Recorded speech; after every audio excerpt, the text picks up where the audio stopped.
तो अयोध्या, मथुरा और काशी की तरह ही भोजशाला एक बहुत पुराना विवाद है। धार जिले में स्थित भोजशाला एक प्राचीन और संरक्षित स्मारक है। इसकी पहचान को लेकर दो अलग अलग दावे हैं। हिंदू पक्ष के मुताबिक इसे 11वीं सदी में राजा भोज द्वारा निर्मित मां सरस्वती का मंदिर और शिक्षा का केंद्र माना जाता है। वहीं मुस्लिम पक्ष इस स्थान को कमाल मौला मस्जिद मानते हैं और वर्षों से यहां नमाज अदा करते आ रहे हैं। आइए जानते हैं कि भोजशाला का आधिकारिक इतिहास क्या है, हमारा इतिहास क्या कहता है। तो ये बात वर्ष 1034 की है। तब परमार वंश के महान शासक राजा भोज, जिनका नाम आपने कहावतों में सुना होगा, उन्होंने ज्ञान की साधना और मां सरस्वती की आराधना के लिए भोजशाला का निर्माण करवाया। भोजशाला उस समय नालंदा और तक्षशिला की तरह ही एक विशाल आवासीय संस्कृत विश्वविद्यालय था, गुरुकुल था एक। भोजशाला में बाण भट्ट, कालिदास, भास्कर भट्ट और मानतुंगाचार्य जैसे प्रख्यात विद्वान अध्ययन और अध्यापन करते थे। इसी भोजशाला में देवी सरस्वती का मंदिर भी था, बहुत भव्य मंदिर था और कहा जाता है इतना भव्य था कि दूर से दिखाई देता था। इस सरस्वती मंदिर का उल्लेख शाही कवि मदन ने अपने नाटक में भी किया था। यह बहुत पुराना नाटक है और इस सरस्वती मंदिर के शिखर पर देवी देवताओं की मूर्तियां विराजित थीं।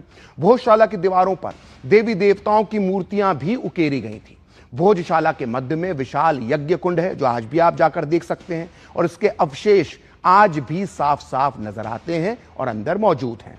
तो 200 सालों से ज्यादा समय तक भोजशाला का वैभव कायम रहा। इसकी गौरवशाली गाथा दिल्ली सल्तनत पर बैठे मुस्लिम शासकों तक भी पहुंच गई थी, जिसके बाद इन विदेशी मुस्लिम आक्रांताओं की नजर में सनातन गौरव का प्रतीक भोजशाला उनको चुभने लगा। और इतिहास गवाही देता है कि 1305 ईस्वी में मोहम्मद खिलजी ने मालवा पर आक्रमण किया और अपने से क्रूर अभियान में उसने भोजशाला पर हमला बोल दिया। इस दौरान उसने भोजशाला समेत अनेक ऐतिहासिक और धार्मिक महत्व के स्थलों को ध्वस्त किया और इतिहास में दर्ज है कि खिलजी ने अपनी सेना से भोजशाला में पढ़ रहे 1200 छात्रों का नरसंहार करवाया, क्योंकि उन्होंने इस्लाम अपनाने से इनकार कर दिया था।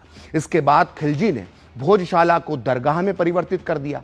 1401 आया। 1401 ईस्वी में भोजशाला पर फिर से हमला किया गया और इस बार हमला करने वाला था दिलावर खान गौरी। इसके बाद 1514 में महमूद शाह खिलजी द्वितीय ने हमला करके भोजशाला के पास एक मस्जिद बनवाई, जिसके निर्माण में भोजशाला के अवशेष, जो तोड़ी गई भोजशाला थी उसके जो अवशेष थे, उन्हें मस्जिद बनाने में इस्तेमाल किया गया, जिसमें नक्काशीदार स्तंभ और पत्थर के शिलालेख शामिल हैं। और एएसआई की रिपोर्ट में क्या आया है वो आगे हम आपको बताएंगे। तो भोजशाला विवाद में तब एक नया मोड़ आया जब अंग्रेजों के शासनकाल में सन 1875 में भोपाल के पॉलिटिकल एजेंट मेजर किनकैड ने इस क्षेत्र की खुदाई करवाई। इस खुदाई के दौरान एक सरस्वती देवी की प्रतिमा मिली, जिसे मुस्लिम आक्रमणकारियों ने खंडित करके जमीन में गाड़ दिया था। अंग्रेज इस प्रतिमा को लेकर लंदन चले गए, जहां आज भी ब्रिटिश म्यूजियम में यह प्रतिमा रखी हुई है। इसी दौरान भोजशाला के अवशेषों में हिंदू पूजा करते रहे। वहीं मस्जिद करीब करीब वीरान होने लगी।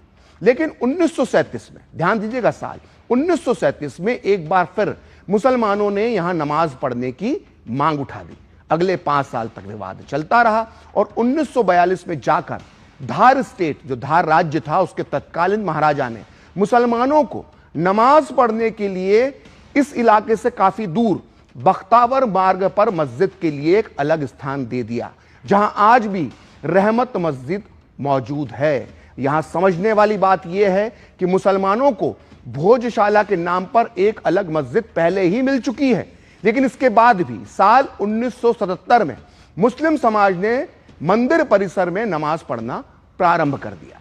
इस घटना के बाद से ही इस जगह को लेकर विवाद बढ़ने लगा और आखिरकार 1995 में जब विवाद ज्यादा बढ़ा तो प्रशासन ने हिंदू पक्ष को मंगलवार को पूजा करने की और मुस्लिम पक्ष को शुक्रवार को नमाज अदा करने की अनुमति दे दी।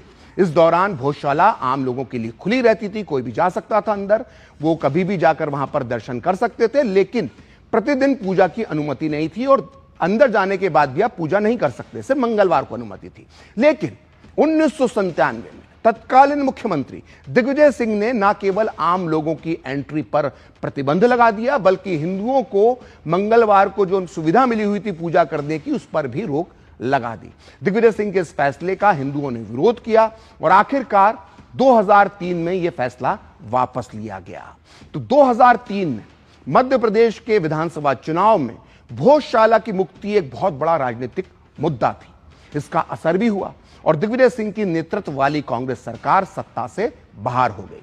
हिंदू फ्रंट फॉर जस्टिस ने बहुत समय बाद जाकर 1 मई 2022 को इंदौर हाई कोर्ट में याचिका दायर करके मांग की थी कि भोजशाला का पूर्ण आधिपत्य, पूर्ण अधिकार हिंदुओं को सौंपा जाए और यह मंदिर है या मस्जिद, इसका कैरेक्टर तय करने के लिए एएसआई से साइंटिफिक सर्वे करवाया जाए।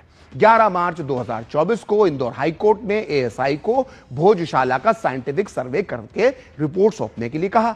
दूसरी तरफ मुस्लिम पक्ष 16 मार्च 2024 को सुप्रीम कोर्ट चला गया, लेकिन सुप्रीम कोर्ट ने एएसआई के साइंटिफिक सर्वे पर रोक लगाने से इनकार कर दिया। आइए अब आपको बताते हैं कि एएसआई ने 15 जुलाई 2024 की जो रिपोर्ट थी उसमें क्या बताया है। इस रिपोर्ट के मुताबिक एएसआई ने अपनी रिपोर्ट में विवादित परिसर के मंदिर होने के संकेत दिए हैं।